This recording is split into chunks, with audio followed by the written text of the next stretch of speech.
Greetings and welcome to my dear Virgo. Welcome to the channel. This is Ron from Tarot of the Twin Sun. Tarot of the Twin Sun is a functional division within the Order of the Twin Sun. Forgive me if my microphone is a bit low today, but that is just the energy. Saturn weighs heavy upon me. We'll go ahead and do a insight reading looking into a moment of simultaneity. This is the Singularity reading. The Singularity. And the Singularity is designed in order to show a timeless event within the space and the flux of the ether, and essentially will show very specific, a very specific message that has to do with the energy of the 6th house, okay? The 6th house is a house that is based on routine as well as self-reflexivity, self-criticism as well as critical acclaim on the method and the praxis of certain things that are tied to devotional practice, practices of health as well as of the last realm of the self, okay? So we'll go ahead and get started. I'll begin with a deck from 1983, the Royal Fez Moroccan Tarot deck. Thank you.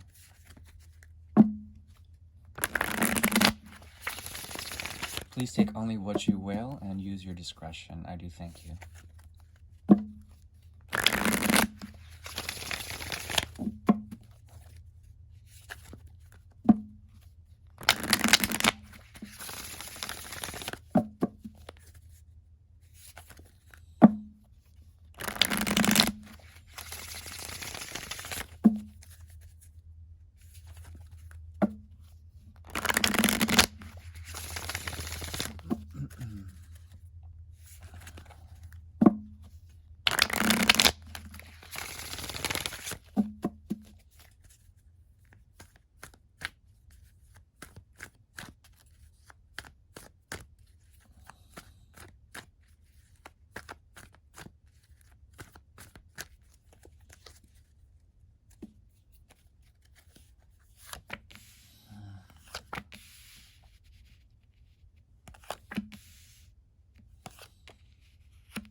Okay.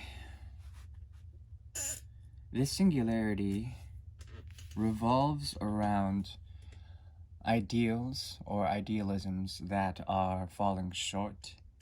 There's something about the nature of what you can claim, what you can live by in terms of a code. It's being reformulated here. There is a type of reprogramming or a type of self-reflection that has to do with the notion of the past, how you have situated yourself against others, seeing yourself as a type of someone who's been through a passage of sorts. And this passage involves really asserting your own heart's desires, but these may be shifting in some sort of way. There's a mode of tradition as well as conservative idealism that is shifting from being very much into the realm of your 7th house, to the realm of Neptune, moving away from Mercury and embracing the sun's energy as well. There's also a limitation on the way you explore certain things about your 9th house, how you travel, how you philosophize about certain things in the mind that may be coming into question now. There's an element of limitation or restriction through the energy of Saturn on a Jupiter placement here. And that's the thing. There may be some element of the past that has to do with something that you've worked on, moving on into the energy of the 8, from the 7 to the 8 of Pentacles. So what I'm seeing here is a way of formulating an element of groundedness as well as something within the method or perhaps the practice of certain things that are derived around the locus of what is expected, as well what is being reformed in some sort of way. There is also a possibility of a lack of moral code, uh, more of a formulation, a reformation of it, but this moral code is linked directly to the reemergence of, let's see, the six, of practical ways of doing certain things that are tied to the energy of grounding, as well as motivation within grounding. So we have here the 7 to the 9. I was mistaken. The 9 of Pentacles. So the element of hard work, your card, which is the 8 of Pentacles, is also suggested here. That could be the difference. Or perhaps the 2 of Pentacles. Truly coming into a sense of what is polarized in your happenstance. What can be found in the nodal point of the infinity. What can be found in the secret hand of the magician, which is not here, but suggested with the energy of Gemini and the sun, as well as Leo. Leo and Gemini is very much influencing this reading, as well. The aspect here that is tied to expansion as well as compression of certain things that revolve around a rite of passage, that has to do with things unfinished and things that sustain in your individuality. There's an element of seclusion here or isolation that has to do with the path not treaded, or perhaps the path that continues accordingly to the expansive qualities of Jupiter as well as the sun. Okay?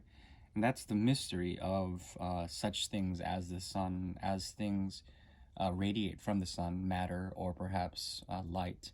It becomes compressed through the gravitas of a star.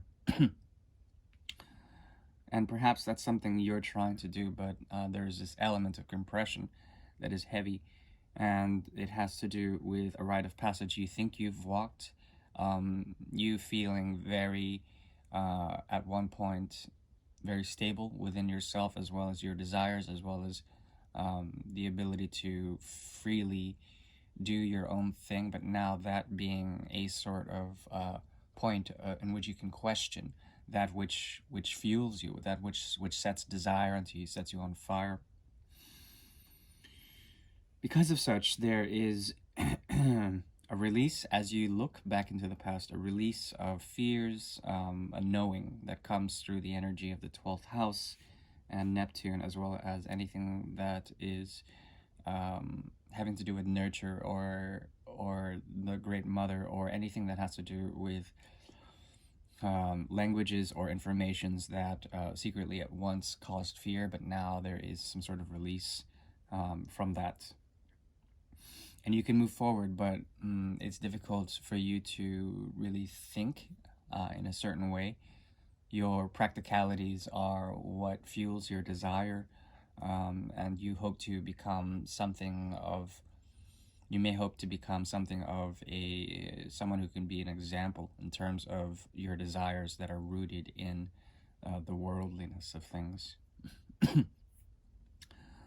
Because of such, truth eludes you.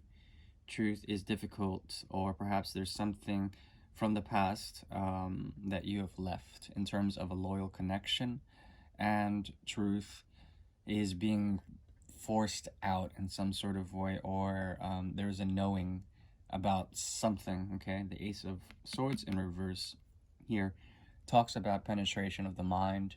It talks about the realization of certain things, but because it's in reverse, there's something that you refuse to bring to the past.